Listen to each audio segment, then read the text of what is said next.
Hi, guys. Welcome back to the 40 and Unfiltered podcast. In this episode, we're diving into a topic that's a game changer for anyone looking to take control of their health. Our special guest, MaryAnn Marks, is here to help break down one of the most underutilized resources by both conventional and functional medicine, and that's the simple blood test. Conventional ranges are based on averages from a largely unhealthy population or when medication is appropriate, not when dysfunction begins, which means your normal might be far from optimal.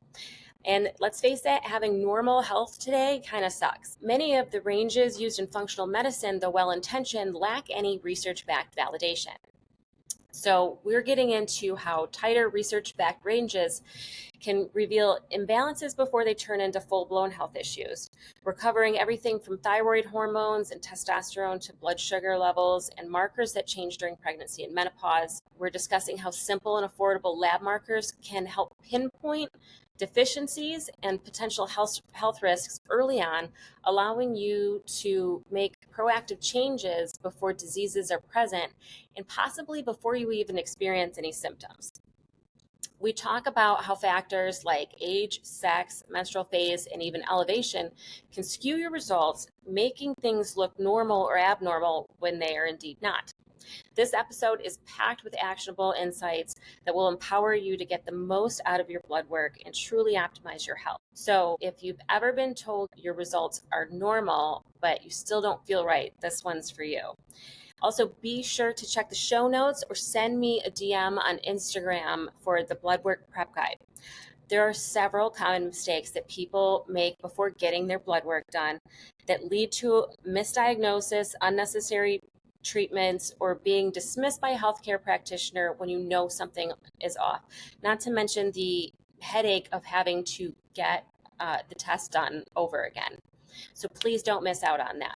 Again, that's in the show notes. There'll be a link, or you can just DM me on Instagram, the word blood, or you can use full sentences and say hi. Okay, now for the disclaimer. Hi, friends. This is just a quick reminder that this is a podcast and therefore not meant as individual medical advice. We do discuss our own medical experiences on the show, as well as supplements and other healthcare approaches. When we do that, please see the show notes for any additional information regarding these resources. And with any change to your healthcare routine, please do the appropriate amount of due diligence before making any changes. On with the show. Welcome back to another episode of 40 and Unfiltered. Today we have a special guest, MaryAnn Marks. She is CEO, founder, and creator of the LabSmart software, which is a blood chemistry analysis software that focuses on research-backed ranges, which is what was so important when I found it. And if that doesn't make sense to you right now, it will after we talk about everything today. Welcome, MaryAnn. Oh, thanks for having me, Jesse. It's good to talk with you again. I know. We've actually known each other for quite a while. When was that blood chemistry software? We ended up going to, we went to the same course in Jacksonville. It was probably 5 years ago, maybe. We didn't even know it until later that we were in the same class. It wasn't until I found your software, and it was after looking at the rest of them on the market at the time, went with hers, and then we did a product demo, and then we found out later on we were both in the same blood chemistry seminar. Why don't we start off by telling us a little bit about you and how we got to this place where you created this blood chemistry software?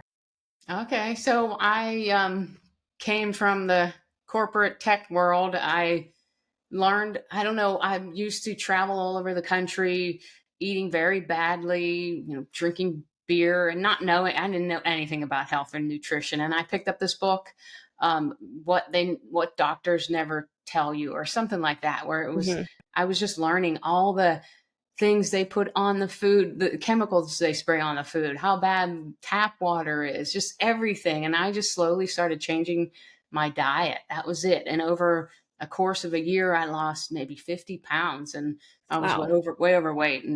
And people were like, well, what did you do? I'm like, oh, I just started eating better. And that was it. And then I just decided I have to leave my corporate job and go tell everybody about this amazing transformation. And it's all from mainly food. And so I left my job and went to Bowman College to get a nutrition consultant certification. But because I'm a techie nerd, my favorite thing about it, I loved all of it, but my favorite thing was when they touched on blood work. Because, you go to the doctor, you don't understand these markers. They never explain them to you. All they say is everything looks normal all the time. And you hear that Right. from everybody that you talk to, right? Mm-hmm. Everything looks normal. Well, and the reason they say that is just weird. So the ranges on the lab reports, they're just made up of 95% of the population tested either at that lab, tested across the country. So who goes to get their blood work done? Not healthy people. It's people who are going to the doctor because they have some issue. So that range is made up of unhealthy blood. And Right. so that population data, you don't want to be at the upper and lower ends inside of that range, because that doesn't represent optimal health. I mean, Yeah. and so you hear all the time, right? Yeah, go ahead. Oh, my go-to examples for this are the thyroid, where like the whatever societies or associations of endocrinologists agree that there are like issues, symptoms of a not properly, functioning thyroid or like optimal like thyroid hormones, but because they don't see it as time to medicate, it comes Yeah. up as the lab work as normal. So that's a good example. And then there's also like testosterone. The lab court says right on their like page, if you look at that, because the average testosterone levels in men, the population at large went down, they lowered the range. Yeah.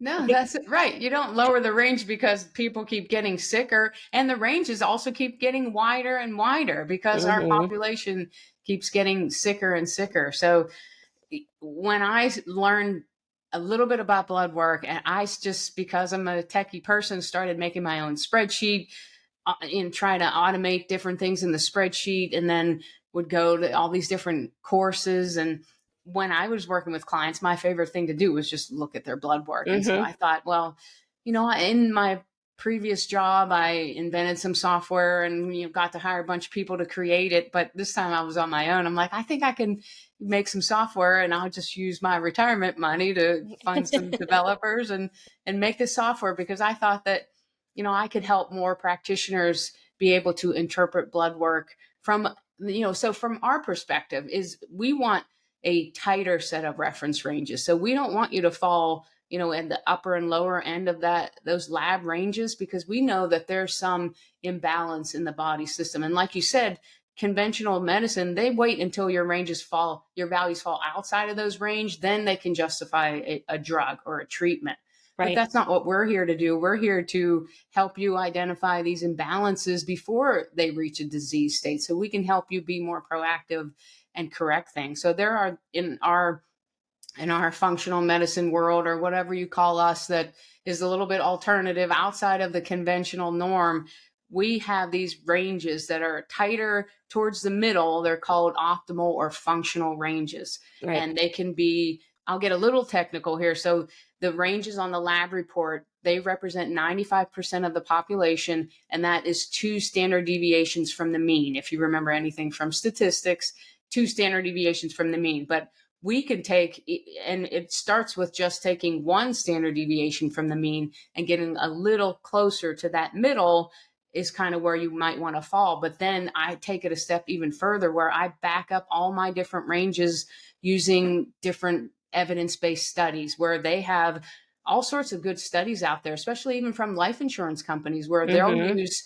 different markers to determine if they're going to give you life insurance, or how much your life insurance may cost based on these markers and their values. And they're always a lot lower than the ranges on the lab report. So there are a lot of good studies out there that we use to back up these different ranges. And then we even take it another step further, where we use specific ranges based on you as a bio individual person. Mhm. Your blood looks different. Male looks different than female. Young male looks different than older male. Pregnancy, blood in pregnancy is so different than in non-pregnancy. And we have ranges for even different trimesters of pregnancy to make the interpretation even more accurate, so we can just be more beneficial and proactive. to the Right. clients. So that's what in putting together questions and stuff for this interview today, I saw myself writing down like functional and optimal ranges and kind of using these different terms. But I guess I would look at like when we talk about the optimal ranges, this is where people like feel the best, where there's actually evidence that it's either narrower than just the conventional ranges, or that there's evidence behind it, like this tighter range is where people are generally the most healthy. Feel the best, or they're based on mortality studies and disease studies, where if Right. your value is outside of this range, you're more likely to die or more likely to have a disease. So it's symptoms and disease and death, right? You want to Yeah. stay. And then beyond that, there's even, this functional interpretation is maybe a little more of like what conventional ranges miss. Like if you have a lower alkaline phosphatase, it could be a zinc deficiency. I Right. mean, it's just test is done all the time, but no one's, your doctor's not going to be like, well, it looks like you're low on zinc, Right. Yeah. and it's such, Never. and like just having like lower zinc can lead to so many issues with your ability to like break down your food, with your like if hunger, your immune system, like, and the Right. stuff can snowball into so many different issues. Right. Um, And so that's what we learn, is to how to interpret these markers from a more, functional, optimal perspective, where we're going to point out things that nobody else is, your conventional doctor's not going to point out. Yep.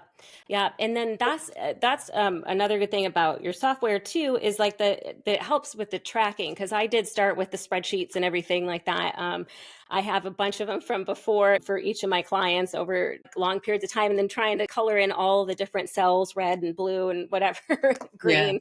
Um, but just being able to know what it looks like, first of all, when you're feeling good, like you said, people go to the doctor when they don't feel good, but I'm always trying to tell people, do you feel good? Do you feel great? Like go get your blood work done. You're right. Because that's your baseline. That's your Mm. good, healthy baseline. Yeah, Right. here's your blueprint. And then when something is off, and then that's the first place you can look. It's like, what's different, and it's a clue of like something else to pursue. To Right. figure out what the problem is. But also, blood sugar is a really easy one. This range, conventional range of like 70 to 100 for like normal blood sugar, for fasting glucose, you can be 75, and then over the years it's like tracking upwards, but you're in that normal range, and the doctor's not looking at it like where it was last time or where it was the last like 5 years ago, to see if we can head something off at the past before there's a diagnosis of even pre-diabetes. Right. What's going on? Why is this happening? So, Right. And they say normal range too. When they say, oh, everything looks normal, that word normal comes from a statistical term. It's called the normal distribution. So it's normal doesn't mean healthy or optimal. It just means you're in the normal distribution range. So you don't want to be normal. You want to be yeah, optimal or healthy. yeah, for sure. You touched on a little bit of this, but I know it's age, sex, and then the menstrual status is a big one. So like you said, pregnancy changes a lot of things. Can you give us a couple of examples of like, what are some of the markers that are changed significantly during pregnancy? Yeah. One of the things that, during the research that I found and teaching practitioners on how to interpret blood work in pregnancy, is the neutrophils. Neutrophils increase almost 200% over non-pregnancy ranges. And neutrophils, they're associated with dealing with bacteria. So if you're not looking at that value according to how much it increases throughout pregnancy, you may assume that the woman has a bacterial infection Right. and start, kind of helping her trying to deal with that, when really that's normal. Those neutrophils are involved in the arteries between the placenta and the uterus and all sorts of things that I had no idea. But I mean, you got to understand how these things change. You can't look at the blood work and the ranges. They don't change it on the lab report. They don't change those ranges based on any pregnancy or any trimester of pregnancy. So what happens a lot of times is the people that use my software that Mhm. work with pregnant women, they have a lot of anxiety, those women, looking at their blood work and everything's high or low, and they're like, oh my gosh, what do I do? Everything's high or low. And then they put it in the software, the ranges get adjusted, and things look Right there, optimal right where they're even. And that supposed to really be. just relieves anxiety right there, just by Well, looking. and then just, you know, thinking about what that stress during the pregnancy could do to actually create, an out of range situation in so many of those markers, because we know how much Yeah, stress affects right. They have enough stress. They don't need to be worried about the blood work, right? right. Yep. And what about elevation? What does that affect? Yeah, that's a cool one. So when you are living in a higher elevation city, let's say like Denver, the pressure, the barometric pressure of the air is less, meaning that there's less oxygen molecules in every breath you take. So the Hmm. body is so smart that it overcompensates for that by producing more red blood cells. The body senses it, tells the kidneys to produce more erythropoietin, which tells the bone marrow to produce more red blood cells. And so the lab ranges on the ranges on the lab report that you get from LabCorp Quest, they're not adjusted based on where you live in elevation. So if you're looking at blood work for people living in a higher elevation city, they're going to make a lot more red blood cells than people living closer to sea level. So you need to adjust those reference ranges upward, or most likely you're going to think that they're dehydrated because all their red blood cell related markers are going to be on the higher side. And when that happens, when they're on the higher side, you usually think, oh, they're dehydrated, less water in Hmm. the plasma, and red blood cells look more than they do, maybe probably because they're dehydrated. But if you adjust those reference ranges upward like they should be, everything may look normal. Or the opposite way, if you're looking at their blood work and everything looks normal, but if you don't adjust those ranges upward, when you do adjust them upward, you may then identify that they may likely have anemia. So it's important to adjust those ranges based on the different elevation increments that we have in the software. Yeah. So crazy. Yeah.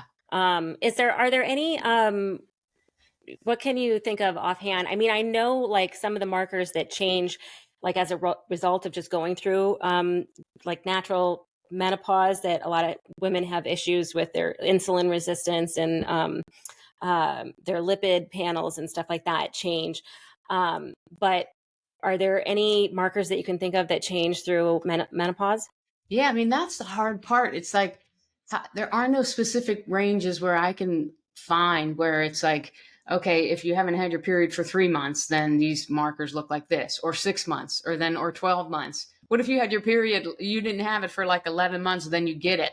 Then what Right. range do we use? Like it is kind of complicated during that period Like to, perimenopause, menopause. Yeah. Like, yeah.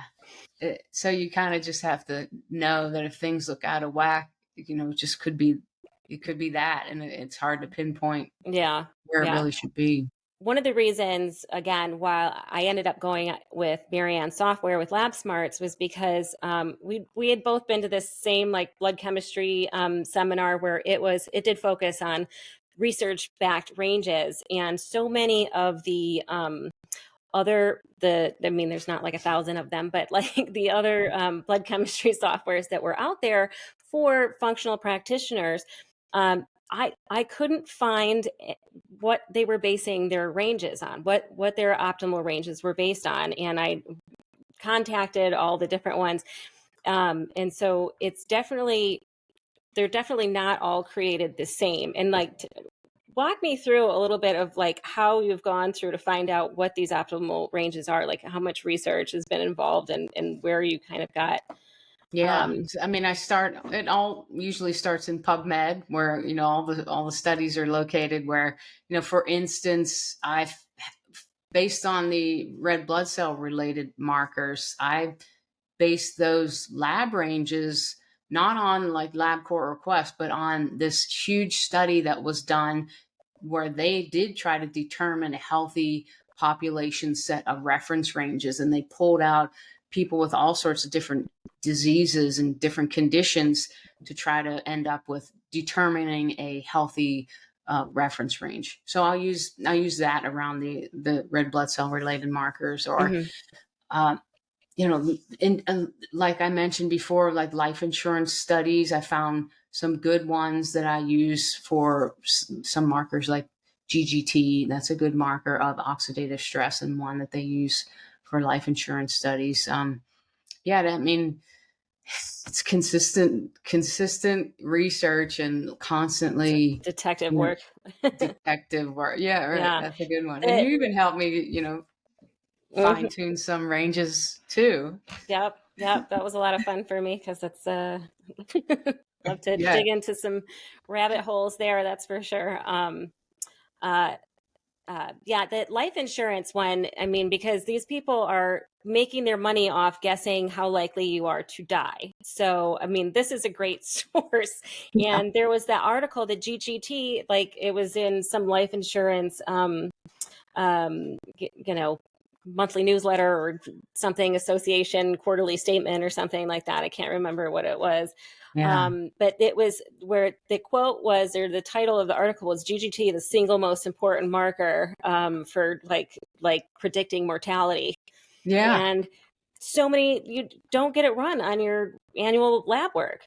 Right. And it's so inexpensive too for them to add it. And then, it's so important. And my ranges are really tight on that one, and different than even anyone that we've looked at because of those studies where you don't want that range, you don't want that value high. Yeah. There's definitely some oxidative stress going on that you want to deal with if it Mm-hmm. is.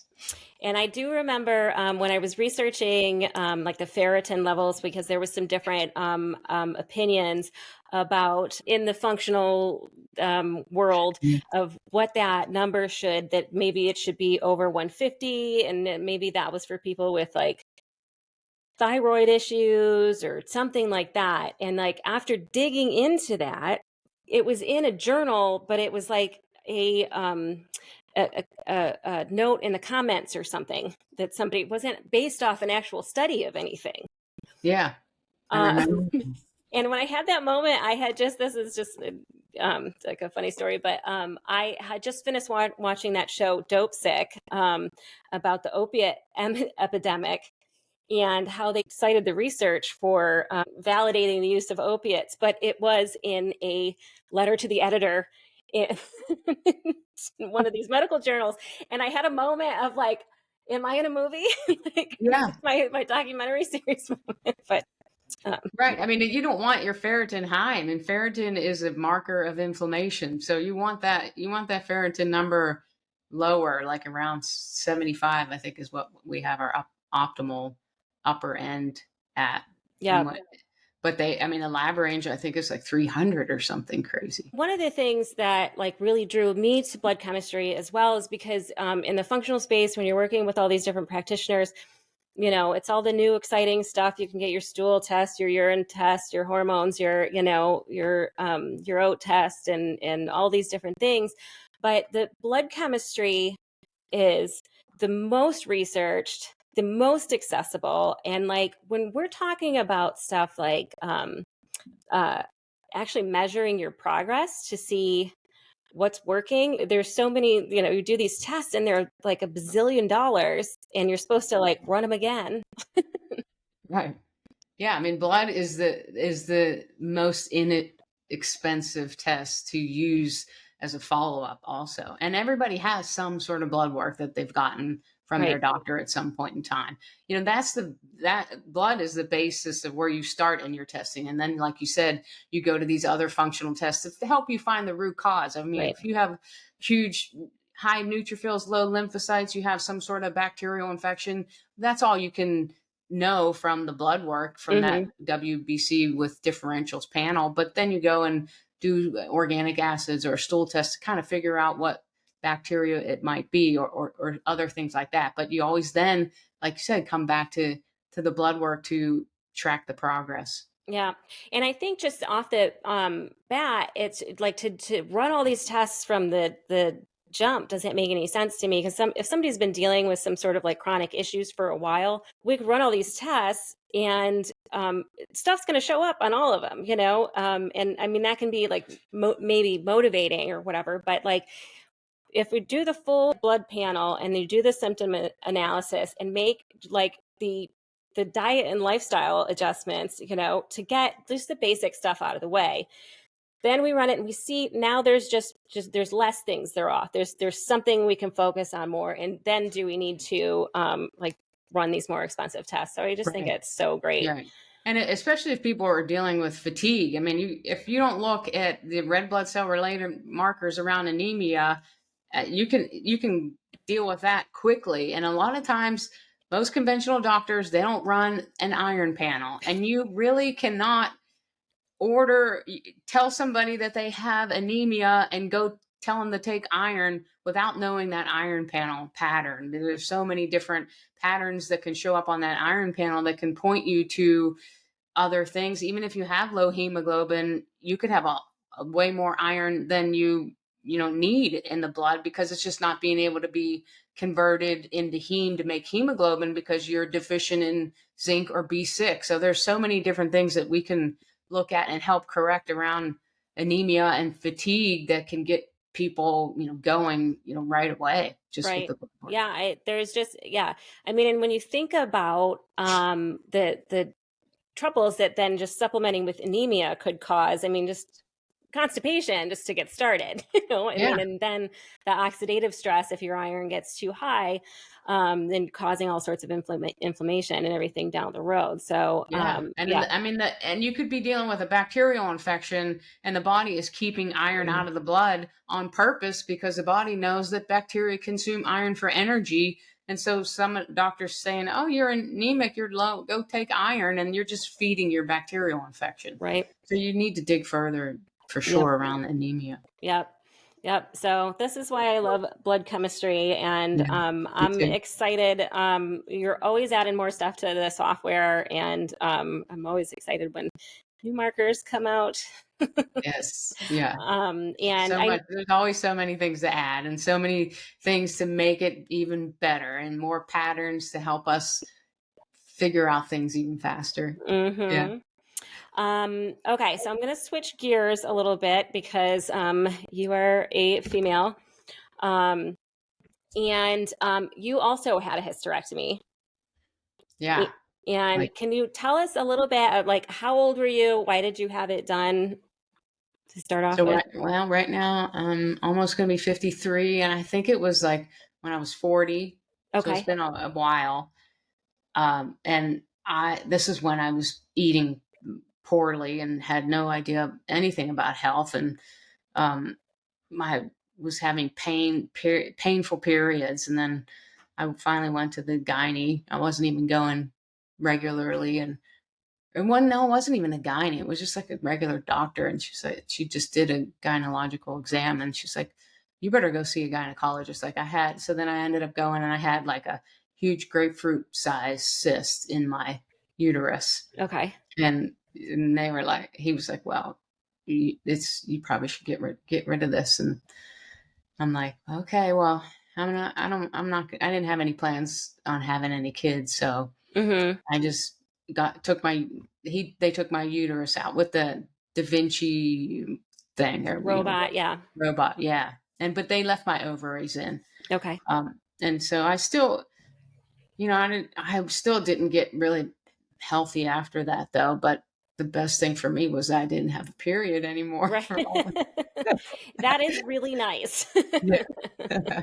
So they did it laparoscopically, and then how was your recovery? It was okay. Yeah, I mean, I laid on the couch for like a week or so, and it wasn't bad. I didn't take any hormones. I didn't do anything special, and just Yeah. went about my life until just a few years later. Then I started learning about health. Yeah. And so, yeah, I mean, yeah, I have never taken any hormones. I don't even know like when, my ovaries stopped, you know, when I went through menopause. I mean, I'm sure it's happened already. I Um, mean, I've tested my progesterone level recently, and it's like really pretty low, even lower than it should be post menopause. So I have been taking some kind of progesterone, oil that I've yeah. been rubbing on myself. But yeah, So maybe if you run your FSH. I should be running everything. I do, I talk about blood work all the time. I don't really run as many things on myself as I should. So Yeah, I know. I always have to I have to kind of stop myself from, because I see I do my own lab orders, so that I'm just like, ooh, I want to do this one and that one, and maybe next time I'll get that just for fun. Because I ran my FSH just to see what it was. yeah, how um, was it? and well, it was still high. I was like, because I wasn't thinking straight. I was like, oh, maybe I'll be, since I'm on hormones, it'll be like, pre menopausal. But I still don't have eggs, so I guess that wouldn't change really with the hormones.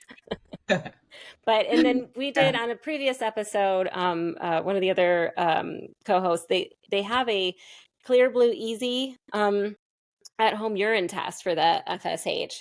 Oh, And you do it over like 5 days. And it asks you symptoms and stuff like that. So I think it's actually, like pretty decent, easy way for people to get like a good idea of where they might be yeah. with that. But Have you ever run AMH, anti-malarian hormone, or? it was, they ran it on me, like just when I first started having issues with like the fibroids and stuff. And Mm. I can't remember what it was, but Yeah, I know. I mean, I know in the software we have all different ranges for different ages. So you use that to kind of be, if you're trying to get pregnant and look at ovarian reserve, it's kind of a good marker for that. And then as you're going through menopause, um, you can kind of use that again as a marker for, as you gauge. how many eggs you might have left, Yeah. or if you're getting close to the end. Yeah. Well, I mean, and that's just one thing too. Like I don't know if you have any idea of, when your mom went through it. Like my mom and all of her sisters had hysterectomies before they were 40, basically. Oh, wow. So I had no, like there was nothing for me to base anything on. So, Yeah. um, but you can be, I mean, there's some women that are still having like their cycle at like 58. Yeah. Too bad for them. I know. How are you feeling about just like aging in general? Like, and Yeah, just I like mean, talking about it and, I definitely feel it, a little more, but I do think I'm also dealing with some mold in my house and mm, in my neighborhood. I live in a historic neighborhood with these hundreds of years old trees, and I don't know. I think I feel I'm achier now than I just moved here about a year ago, and I'm just achier now being in this house, and I think I'm dealing with all mold also. So, but when I move my body though, I feel good, and when I stretch and in the morning, and I feel good. So I know I have to, as I'm getting older, I have to start doing these things more and more, like mm-hmm. stretching every day, and Yep. Yeah, if you don't use it, you lose it. yeah, That is one thing. My mom, especially when we come stay here, I'm like, lay down on the floor, get back up. Lay down on the floor, get back up. I mean, I'm just like, I need you to do this stuff so that you can be able to do this stuff. It's yeah, like avoiding the stairs because it hurt, and like fix the problem. That's, yeah. And my mom is 70. She'll be 73, and she does yoga every morning. And she said when she feels it, when she doesn't do it, when she Mhm. skips even one day, she's like achy and the next day. So she's dedicated to doing her yoga every morning, which is Yeah. nice. Yeah, that's the other thing I'm in the middle of, just because, I've had this early menopause. I'm, doing my bone density scans and, making sure everything is like, trying to make sure I have as much muscle mass as possible. And, That's a good idea. yeah. This is fun. I try to do, this is funny, but I have weights in the bathroom, and every time I go to the bathroom, I pick up my weights and do Hmm. some sort of weights. I Yeah. mean, it was just like I read this book about little tiny habits, where you just try to tack on something else while you already are doing something, and so you're always going to the bathroom, so you might as well do some weights while you're in there. So that's kind of what I do. Yeah, I used to have a pull-up bar going into my bedroom, and so and that's how I actually got to be able to do a pull-up. Was just like That's smart. practicing that often, and then like I did get a weighted vest, but I haven't. I've worn it around the house, but I haven't decided to entertain the neighbors with that That's yet, funny. but I will. All right, MaryAnn, is there anything that you wanted to add for our listeners today? No, I mean, just when your doctor tells you your blood work looks normal, don't believe them if they're looking at the ranges on the lab report. Yep. Especially if you know you don't feel good. Yeah, right. If you don't feel normal, right. All right. Well, thank you for joining us today. And then where can people find you and find your software? Yeah, it's at labsmarts.com, LabSmarts.com. It's for practitioners, but I do have a handful of users who really are into tracking their own blood work that use it as well. But if you have practitioners that are, into functional medicine, and I'd be happy if you referred them to the site. I didn't tell you we have a sign off here, and we just say see you next Tuesday. Nice. See you next Tuesday. Okay.